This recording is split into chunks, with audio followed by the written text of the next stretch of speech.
all have a lie within us, something that affects our entire lives, and we're not even aware that it's there. I've had a lie inside me since I was a little girl. My lie is, I'm not good enough. And I know where it comes from. I was bullied at summer camp, ostracized by all the other kids. It was bad.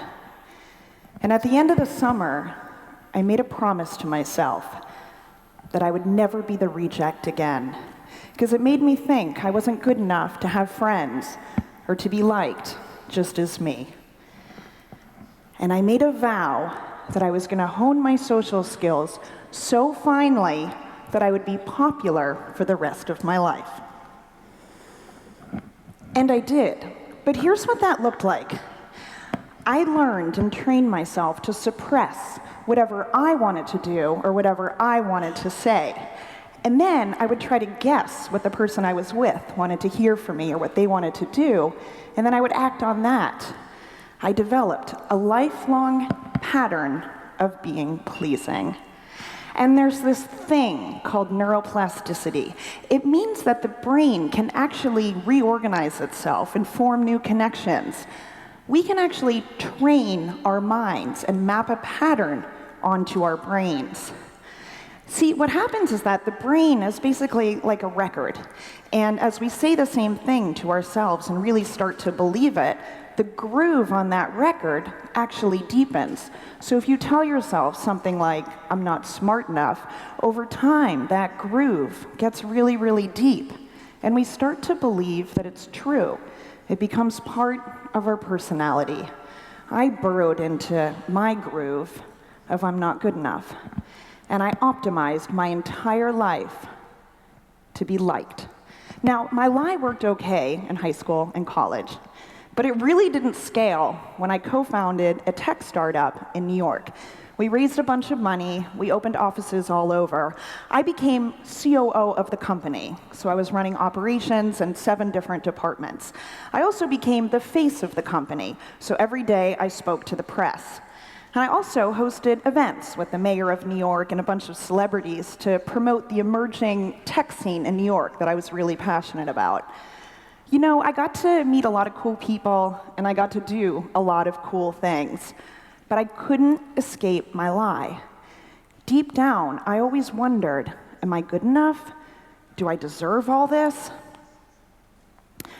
And what ended up happening is that to compensate in case I wasn't good enough, I just started working absolutely nonstop. I worked every night, I worked every weekend, I worked through every vacation. I was the girl on the bike trip in Italy who would race up to a red light, not just look at, but I'd pull out my cell phone. I wouldn't just look at the incoming emails, I would actually process and respond to every single solitary email that came in, and then I would race to meet up with the group at the next red light. I was a lot of fun to be with back then. So one day, our lead venture capitalist walks into my office. He said, you know, Dina, I'm concerned that someone might meet you at a tech conference and think that you don't look like what the COO of a company of our size should look like.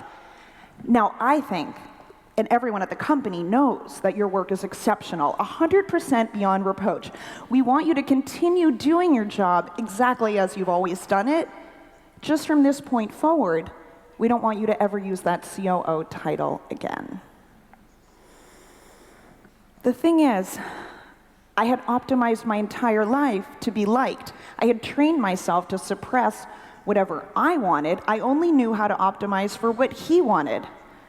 So I looked up at him and I said, okay. The thing is, I had worked so hard to earn that title, and it meant the world to me. And he ripped it away, and I let him do it. I didn't think I deserved any better. It was the lie coming back to me. It's funny, I was held up as this role model for women founders, but I was playing a role.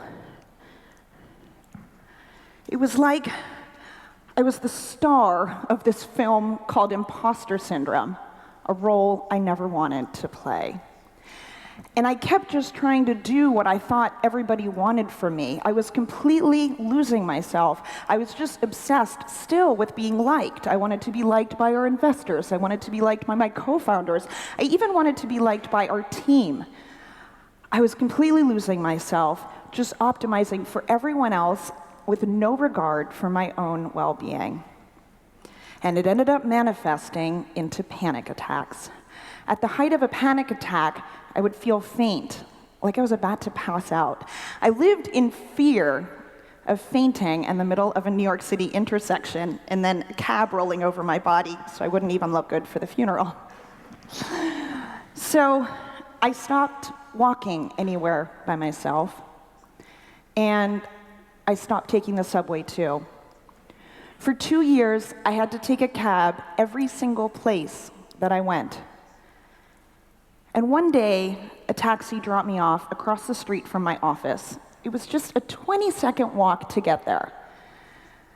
But I remember leaning against a utility pole and just praying that the light wouldn't turn green, because I didn't think that I could get there. And in this moment, I finally decided, this is not good enough. And I took a bold step for this girl who always just wanted to be liked and to fit in. I left the company, I booked a one-way ticket to Asia, and I flew 6 days later. At first, I just started racking up countries like I'd racked up hours at work. So I went to Indonesia, Sri Lanka, Bhutan, and what's so funny is that I was still back to my old patterns. I was still trying to be liked by everyone, and I didn't think that I was good enough to be liked for me, so I thought, let me try to just offer connections to these fellow travelers. So I was offering connections to other people that were traveling for jobs or fundraising, even to yoga girls in Bali who really just wanted to be friends. But 6 months into the travels, everything changed when I went to a 10-day silent retreat in India. I know, of course. Suddenly, 87 hours into meditating, on the afternoon of day 8, I saw the bullying from summer camp. It was like a memory pulled from the pensieve that Dumbledore had in Harry Potter, for all of us Harry Potter fans. And it was like I could see the bullying, and for the first time since then, I remembered the vow that I'd made to myself as a little girl to be popular. And I realized for the first time that neuroplasticity had actually worked against me. I had told myself for so many years I'm not good enough that it had become part of my personality. But now that I realized this, I also saw that I could change this pattern, and I could work on developing a new groove on the record. I just had to change my thinking, and then my brain would actually change too. Because the great thing about neuroplasticity is that it means we can actually rewire our minds. But the thing is, I had no idea how to try changing a huge pattern of my entire life. So I thought, you know what, maybe I'll just start with a small pattern. In fact, I'll start with something really, really small. Ice cream. So I've always loved ice cream, and coffee has always been my favorite flavor. Or I should say my safe flavor, because I've actually had never tried any other type of ice cream. I always ordered coffee. But on the beautiful Greek island of Patmos, I walked into an ice cream shop and I ordered pistachio ice cream. Ugh. But you know what? I tried it, and it was actually pretty good. And I'm not going to sit here and tell you that ice cream, even pistachio ice cream, changes the brain. But look, it was a step. I had changed a pattern, and now I was ready for something bigger. I've always been terrified of scuba diving. Someone that I knew actually died on my first scuba diving trip when I was growing up, and I just thought, I'm not meant to go scuba diving in my life. But look, I wanted to break patterns. And I knew I had to start with something that was significant. And this was really significant because, mind you, I was still having trouble breathing above ground. So imagine how scary it felt to have to try to breathe below water. But I was assigned an instructor, and yes, I got lucky. I got a pretty good-looking instructor. And when I was on this beautiful island of Koh Tao in Thailand, I held his hand, and we went under the water, and I came out. I did the dive, and I came out, and I felt amazing. I felt more confident than ever before in my entire life. I felt exhilarated and lighter. I had done this. So I was ready to move on, breaking more patterns. I went to Laos because I've always been afraid of ziplining, and I actually moved into a treehouse only accessible by zipline. I'm actually not sure how safe that was. And then a big one, bungee jumping. My whole life, terrified of even the idea of bungee jumping. But I went to the most famous bungee jump in the world, in Queenstown, New Zealand, and I put my toes over the edge of that bridge, and I had fear coursing through my entire body. And then I stalled for an hour. And I made one guy check me, and another, and then I made the manager come over, and then they just shut the whole facility down because they're not allowed to push you, and I wouldn't jump.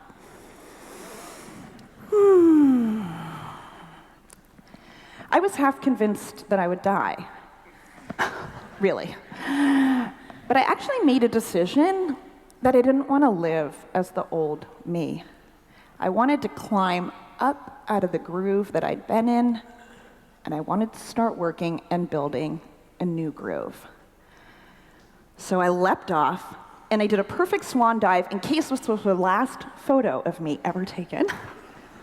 So I thought, you know what, if it's the last photo, I'm definitely going to point my fingers and point my toes. And the minute I felt the pull of the cord, and I knew that I was safe, I felt tingles through my entire body, and I cried. I had done it. I had proven to myself that I could break huge patterns in my life. And I had done it all for me. I had decided to live a life where courage is more important than fear. And I needed that courage now because I was ready to break the biggest lie of my life, the biggest pattern of my entire life. It was time, for the first time since being that little kid at summer camp, to practice being me. And so I'm still working on dancing in my new groove. But I have learned that I can like someone now, even if I know that they don't like me. That's okay. I don't care so much what people think of me. I like me, and that feels like freedom. I've also learned to ask for help when I need help. I've learned to tell someone if they say something that hurts me. And I have learned to speak up for myself. What I needed to say, "You're messing with the wrong girl," to that VC back at my old company. And I run a new company now in meditation. And with my lie smoothed out, I'm a very different leader. I'm able to give tons of feedback to my team, positive and negative. I take real breaks and vacations, not like the Italy one. And I'm silly. I was so not silly at my last company. Most of all, I'm a lot more comfortable just being me. And so, now, it's your turn. What lie do you live with? What pattern do you need to break? No, I'm not going to say, I promise, I'm not going to suggest that you all have to go on a 10-day silent retreat. You really, really don't. I think you can get there and understand what your lie is just by becoming more mindful of what drives your actions. Or maybe you can meditate in your own way. The key is to try to get to what is that pattern? What is that lie that you've been telling yourself your whole life? It might be, I'm not good looking enough, or I'm not smart enough. It could be something holding you back, that I can't leave this job or this relationship or this city that's no longer serving me. If you can get to what the lie is, you can know that you can actually make that choice to change it. You don't have to have pistachio ice cream, I promise. Although, maybe why not have it? Or coffee ice cream, which is really, really good. But you could start small, like I did, and then take on a bigger pattern and try to change that. With this, you can get to breaking your big lie that maybe you've been living with your whole life, and know that you are smart enough, you are strong enough, or whatever it is. So just start small and work up to breaking that big lie. Because the thing is, we're so fortunate. Neuroplasticity works in both directions. We can actually wire our minds for whatever we want. So we don't have to be held back by these old patterns from our past that might be forcing us to respond to things or act in a certain way. We can smooth out those old patterns, and we can actually create new ones. We can choose what we want to optimize for in our lives. And we can also make the choice about what we want to believe about ourselves. When I went to that 10-day retreat in India, I took a different vow, the Buddhist vow of no lying. It didn't seem like a big deal because I was walking into a 10-day silent retreat. But when I walked out, I decided to keep it. And I still try to live without lying to other people, and now, for the first time, without lying to myself, too. And what if we all lived in deep honesty with ourselves? Honest to other people, honest to us. For me, I can tell you, it's meant that I can walk on my own now. I can cross intersections too. And I can stand here and tell you, I am good enough, and so are you. Thank you.